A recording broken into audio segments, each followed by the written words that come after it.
If you are watching this, you have probably been told the same lie I was told when I was 17.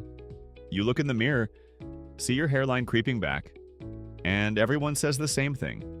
It is just your genetics. Your follicles are just allergic to hormones. There is nothing you can do except buy pills for the rest of your life.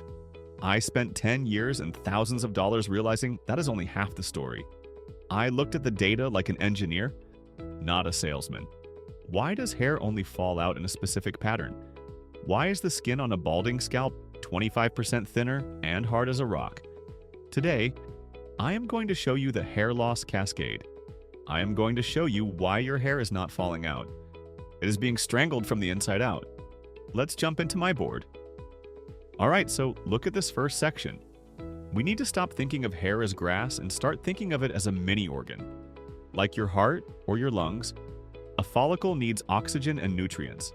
Mainstream science focuses only on the hair itself. But look at the blood flow data. In a balding scalp, blood flow drops by over 260%. When you lose that plumbing, you lose the minerals coming in and the waste going out. This leads to miniaturization. Thinner hair every cycle until the organ simply dies. But what is cutting it off?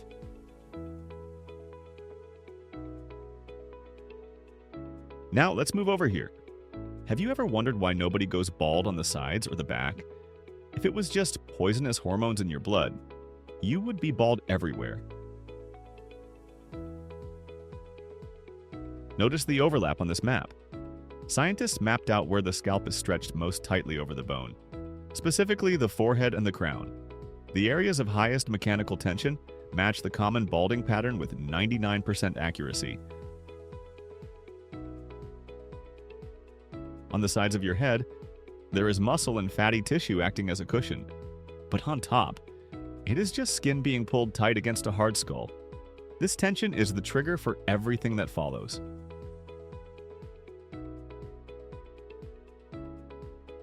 This is where it gets interesting.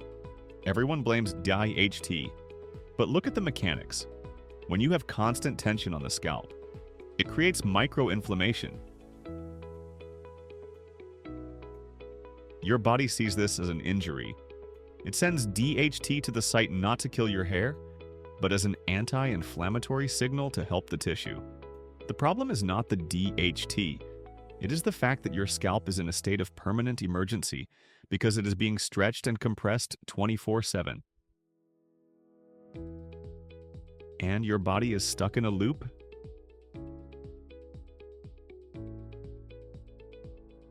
This constant inflammation leads to the most dangerous part of the cascade, structural change in the tissue. It is a process called fibrosis,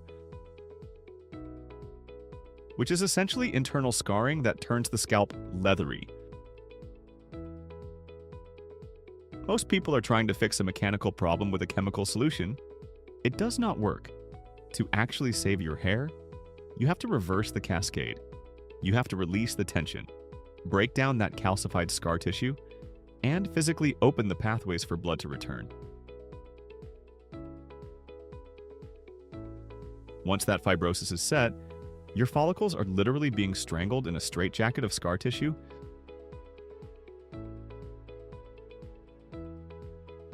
So, is it genetic? Yes, but not in the way you think. You are not born to be bald. You are born with a specific skull shape and a specific way your body handles tension. Some guys' bodies produce fibrosis faster than others. Your genes load the gun, but the mechanical environment of your scalp pulls the trigger. If you do not change the environment, no magic pill will ever provide a permanent fix because the concrete is still there, strangling the follicle. You have to address the physical reality of the scalp tissue. Otherwise, you are just fighting a losing battle against your own anatomy.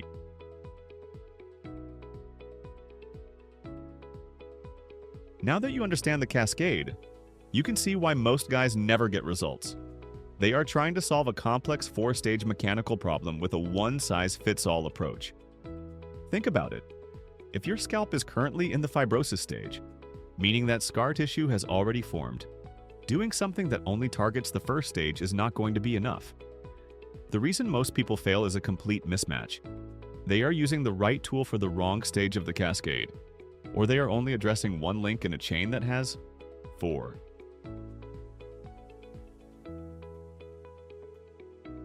This is why I developed the personalized solution plan. Instead of guessing, we look at exactly which phase of balding you are in right now. We then combine the necessary mechanical releases to stop the tension, the biological triggers to break the fibrosis, and the specific growth factors needed to wake up dormant follicles. Whether you are just starting to see your temples thin or you're trying to recover the crown, the plan is tailored to your specific scalp environment.